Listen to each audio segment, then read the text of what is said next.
Hi Telugu food lovers. ఈరోజు మన special recipe వచ్చేసి గోట్ హెడ్ కర్రీ అండి. అంటే మేక తలకాయ పులుసు. ఇది కోల్డ్ ఉన్నప్పుడు కొంచెం మనకి హెల్త్ బాగుండినప్పుడు తీసుకుంటే బాగుంటుందండి. గోట్ హెడ్ నేను ఒక 1 కిలో తీసుకున్నాను. దీన్ని ముందుగా పసుపు ఉప్పు వేసుకొని శుభ్రంగా క్లీన్ చేసుకొని ప్రక్కన పెట్టుకున్నాను. ఇప్పుడు రాక్ సాల్ట్ కొంచెం దీనిలో యాడ్ చేసుకున్నాం. కాశ్మీరీ చిల్లీ పౌడర్ ఒక 3 స్పూన్స్. కొంచెం కారం ఎక్కువే పడుతుంది ఈ కర్రీకి, ఎందుకంటే మటన్ గోట్ కర్రీ కాబట్టి కొంచెం ఎక్కువ వేసుకోవాలి. అలాగే పసుపు ఒక 1 టీ స్పూన్ వేసుకున్నాను. మరి జింజర్ గార్లిక్ పేస్ట్ని ఒక 1 టీ స్పూన్ వేసుకున్నాను. ఇదంతా కలుపుకోవడానికి ఒక 1 టీ స్పూన్ ఆయిల్ వేసుకొని ఈ ఆయిల్ జస్ట్ ఇదంతా పట్టేంతలాగా జస్ట్ మనం మిక్స్ చేసుకోవాలి. మిక్స్ చేసుకొని మనం కాసేపు ఒక హాఫ్ అన్ అవర్ అట్లా ప్రక్కన పెట్టుకోవాలి. ఎందుకంటే ఈ ఉప్పు కారము పసుపు అల్లం వెల్లుల్లి వీటన్నిటిని మంచిగా ప్రతి పీస్కి పట్టి కొంచెం అంటే లోపలికి వెళ్తుందండి. మంచిగా మగ్గుతుంది అనమాట ప్రక్కన పెట్టుకుంటే మనకి. సో ఈ విధంగా మనం ప్రక్కన పెట్టేసుకోవాలి. ఇందుకు మనకి సంబంధించిన కొంచెం ఆనియన్ని ఒక 2 ఆనియన్స్ని ఒక పెద్ద సైజు ఆనియన్స్ చిన్నగా కట్ చేసుకొని అట్లనే కరివేపాకు ఇంకా పచ్చిమిర్చిని మిక్స్ చేసుకుందామండి. ఒక 4 టీ స్పూన్స్ ఆయిల్ కుక్కర్లో వేసుకున్నాము. ఈ కుక్కర్లో వేసుకొని వండితేనే బాగుంటుందండి కర్రీ. అలాగే దీన్ని పేస్ట్ చేసుకున్నాను. కచ్చాపిచ్చాగా కొంచెం పేస్ట్ చేసి జస్ట్ ఇది వేయించుకోవాలి. ఈ పచ్చి వాసన అంతా పోయేంత వరకు ఆయిల్లో వేయించుకోవాలి. ఎందుకంటే మనం కట్ చేసి కర్రీ చేయడం వల్ల పిల్లలు తీసి పాడేస్తారు కదండి, అందుకని ఇట్లా మిక్స్ చేసుకున్నాను.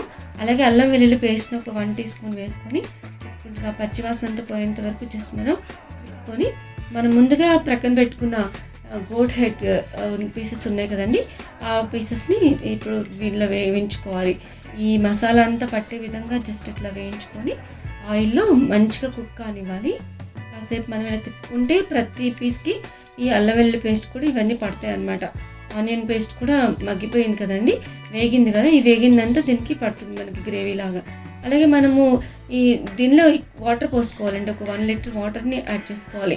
ఎందుకంటే మంచిగా కుక్ కావాలి కదా, పీసెస్ మంచిగా సాఫ్ట్గా కుక్ కావాలంటే ఒక 1 లీటర్ వాటర్ని యాడ్ చేస్తాం. అంటే ముక్కలన్నీ మునిగే విధంగా వాటర్ని యాడ్ చేసుకోవాలి. అప్పుడు సూప్ కూడా మనకి ఉంటుంది. ఈ వాటర్ ఇలా వేయడం వల్ల ఎక్కువ సూప్ కూడా ఉంటుంది. సరే, నేనైతే 1 లీటర్ యాడ్ చేసి కుక్కర్ పెట్టేస్తున్నానండి. మనము ముందుగా ఒక 4 విజిల్స్ అట్లా వచ్చేంత వరకు మనం కుక్కర్ పెట్టేసుకుందాము. ఈ విజిల్స్ వచ్చేంత వరకు మనము చూద్దాము. సరే, విజిల్స్ వస్తున్నాయి. మనం ఇప్పుడు విజిల్ పోయిన తర్వాత అంటే ప్రెషర్ అంతా పోయిన తర్వాత జస్ట్ మనం ఓపెన్ చేసుకొని చూద్దాము. ఇది ఒక 70% కుక్ అయిందండి. అయితే ఇప్పుడు మనం దీనిలో సంబంధించిన మసాలాని యాడ్ చేసుకుందాము. కొత్తిమీర పౌడర్ ఉంది కదండి, ఒక 1 టీ స్పూన్. అట్లా గరం మసాలా ఒక 1/2 టీ స్పూన్ వేసుకొని మరలా మనం కుక్కర్ పెట్టేసుకొని ఒక 3 విజిల్స్ వచ్చేంత వరకు ఉంచుదాము. ఈ మసాలా అంతా దీనికి పడుతుందండి. ఈ ఫ్లేవర్ అంతా ఈ పీసెస్కి పడుతుంది అనమాట. ఇలా మనం విజిల్ పెట్టుకోవడం వల్ల. చూసారా, కుక్ అవుతుందండి మొత్తం పీసెస్ మంచిగా కావాలి. మనం కొంచెం గ్రేవీ కొరకు అంటే చిక్కబడుతుంది. మనం డ్రై కోకోనట్ పౌడర్ వేయడం వల్ల చిక్కబడుతుంది. చూసారా ఫ్రెండ్స్, ఆయిల్ అంతా పైకి వచ్చేంత వరకు మనం వేయించాలి.